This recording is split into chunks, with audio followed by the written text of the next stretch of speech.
This is the Fenerbahçe Career Mode, episode 2 of season number 3. And I want to show you the deals that we've done in the last episode. With the first one being Paulo Dybala coming in from Arsenal for 52 million, a world-class player, 87 rated. We've also sold Sofiane Amrabat to Club Brugge. Domingo Rosales and Mustafa Erhan go out on loan, as well as Ortakaya, who I've just loaned out right now. And then we've signed Carlos Soler from PSG for 14 million, as well as Mohamed Simakan for 18 million from Al Nassr, a new centre-back starter. Not to forget, of course, the two sales that we made relatively at the beginning. Cengiz Ünder to HSV in Germany for 17 million, and 25 million we got for Rodrigo Becao, who went and secured the Saudi bag. Meaning that this is how our squad is looking like after the end, of course, of the transfer window. We have strengthened it certainly with Simakan in the centre-back spot, as well as Dybala at right wing. Of course, we still have Tadic who can play there. Kavic can play there. Tadic can play anywhere up front apart from striker. So we are loaded, I would say. Not to forget, of course, that 3 players, Zapata, Tadic and Tosun, are all going to retire at the end of this season. We are closing down deadline day. Anyway, we haven't got a lot of money and we are concentrating ourselves on the first part of season number 3. We can now also convert Paulo Dybala from a cam to a right winger. Let's see what that does. It doesn't make anything to his overall. He stays at an 87 and he will go down in 1 week. Starting off today's episode with a bit of a rotational side. Again at home against Antalyaspor. Let's see how this goes. It's a 0-0 draw. That is not a good start to the episode. Absolutely not. However, this is where it gets interesting. The UEFA Champions League is starting. So in the UEFA Champions League, the draw has been made and we will face Atalanta first at home. Not an easy one. Second, we need to win against Lask from Austria. We'll also play Juventus away from home, Bayern Munich away from home, Sporting at home, Real Madrid. I mean, that is a very tough task. Real Madrid at home. And then finally in January, a bit of easier opposition, especially Rakov. Real Sociedad away is going to be tough, but manageable. For the first game of the Champions League, we have to play Mert Müldür at left back, because Jadon Osterwolde has been suspended. This is where it gets interesting. En-Nesyri in a foot race against Yen. Yen can't catch up to him. This is En-Nesyri into Maxima. Makes it 1-0 after 15 minutes. Alan Saint-Maximin. Another major opportunity as Saint-Maximin is going through on goal. 3 against 1. And it's a goal. Paulo Dybala with his first in Fenerbahçe colours. That's what you love to see. 2-0. Javi Guerra now with a corner for Atalanta. Let's defend this, guys. Livakovic does well. This is Atalanta on the attack. Romelu Lukaku playing for Atalanta. Pasalic now. Lukaku has nearly played for every team. Yalkuye. Shot and Livakovic with a big save. Ball into Dybala. Now Nesyri. Can we open them up maybe?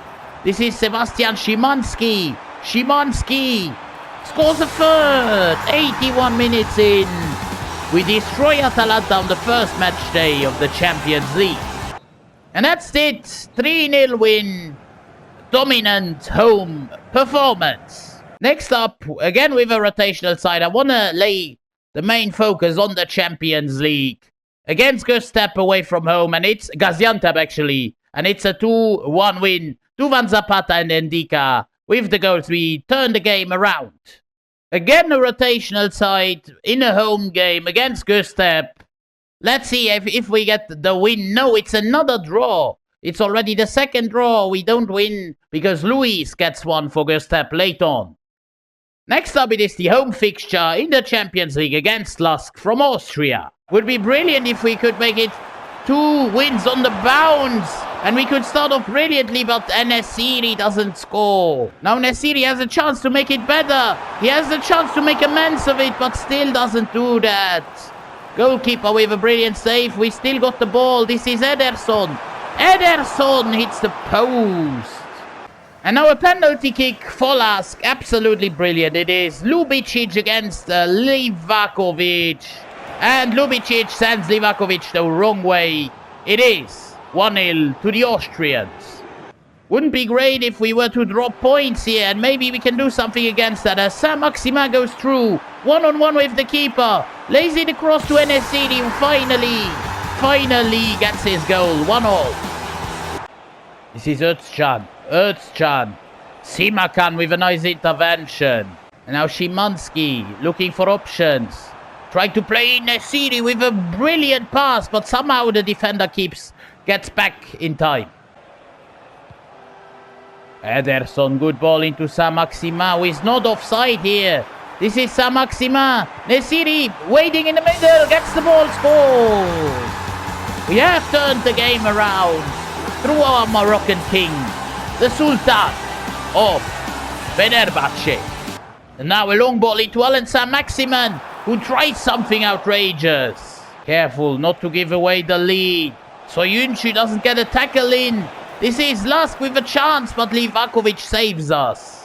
And now the Sultan with the chance to make it 3. Youssef Enesiri with a horrendous shot, but he gets a second rebound.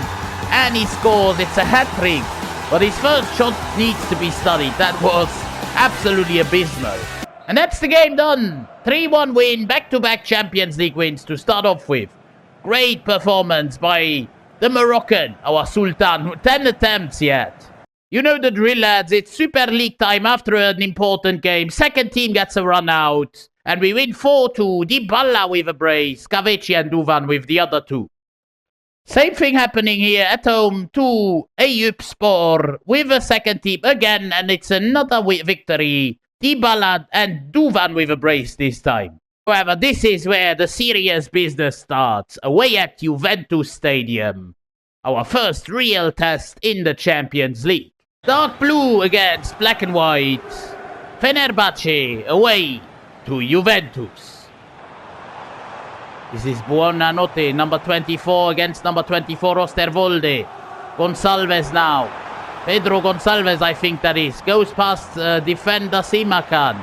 This is Irankunda. Already trying to cause us problems. And Livakovic needs to make the first save. Fred looking for Enesiri, who's not offside there. Great save by the Juve keeper. Oh, Ndika this time with a horrendous pass out there. This is Fagioli going forward. Has a lot of space there. Goes for the shot. But yeah, wide and half-time. We could finally start something like a counter-attack. Dybala against his former side. Giving it to Ederson. Ederson trying the outside the boot shots. At least we tried. I have sent on Irfan Can Kaveci as well as Soyuncu, and Dybala, I've made him a cam for this moment. Good header from Soyuncu. Now Dybala. He's more central. He's more effective from central position. Maybe our first corner of the game actually. Dybala whipping one inside Soyuncu. Now Pellegrini for Juventus. Let's not concede, but Simakan defends well. Gives a bad ball back then. What is that? I'm sorry. What was that? What in the bloody hell was that? The ball was too fast, too hard. The ball back from Simakan. Livakovic cannot control it. And Vlahovic makes it 1-0. I'm sorry, Juve do not deserve this. Maybe we can do something still, but Nesiri loses out. And that is about to be the game done and dusted. Yeah, that is it. Unfortunately, we lose. That was a 0-0 game, and we gifted them the win. Next up, an away fixture with the second team, as per usual. Away to Samsunspor, we win. Duvan and Carlos Soler, the new signing from this season, with the goals. Final game of the episode, I'm going to play myself against Kayserispor with the strongest starting 11. We had an early big chance here as Dybala plays it into Saint-Maximin, gives it into Enesiri. Lethal front trio combining, and the Moroccan makes it 1-0. Now a long cross into Nesiri, who tries something outrageous, and he shouldn't have tried that. If Szymanski gets a great ball in there, he does. Now he could make it 2-0. The Moroccan Sultan and Nesiri. With his, I don't know how many goals he scored for us, but it must be a lot. Even though he's not playing most of the Turkish Super League games this season. Szymanski, he really does well with the ball. Gets the ball, gives the ball into Yüksek for Nesiri. Can our Moroccan open up the space? No, but he just gives it to Szymanski, who rips one from distance. Jadon now goes forward into Saint-Maximin. We have a lot of space, a lot of green ahead of Saint-Maximin. Can he find the pass into Nesiri for the hat-trick? Of course. This is a duo of dreams. Youssef and Nesiri with the goal, assist. Alas, Ederson, Szymanski, Nesiri. We play the ball very direct into dangerous positions. Dybala, Nesiri for a fourth. Nesiri is tearing it apart here. He's scoring as many goals as other strikers, having played all the games. He's only played a couple and he scored 4 goals in one. Now Kayserispor get a chance for a cancellation, but Endika is having none of it. Now Nesiri just boxing the ball off the defender. 1-on-1 with the keeper and makes it 5. That is a demolition job from one man alone. 5 goals in one game. And that's it, 5-0. We sent a statement out to the league.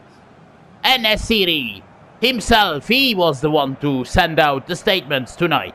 It's the end of October, the end of the episode. We have 2 games more than Galatasaray actually. And we are on a 4-point cushion right now in the league. 8 points ahead of Besiktas, who have still 1 game in hand as well. But it's looking good at this moment in time. No losses, of course, until this point.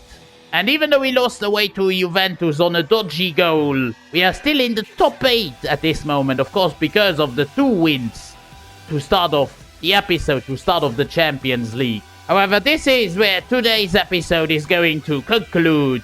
A fully 80+ rated team, as Ozai Samuel has gone up to an 80 at 28 years of age. I'm very proud of the boys and can't wait to look forward to the next one.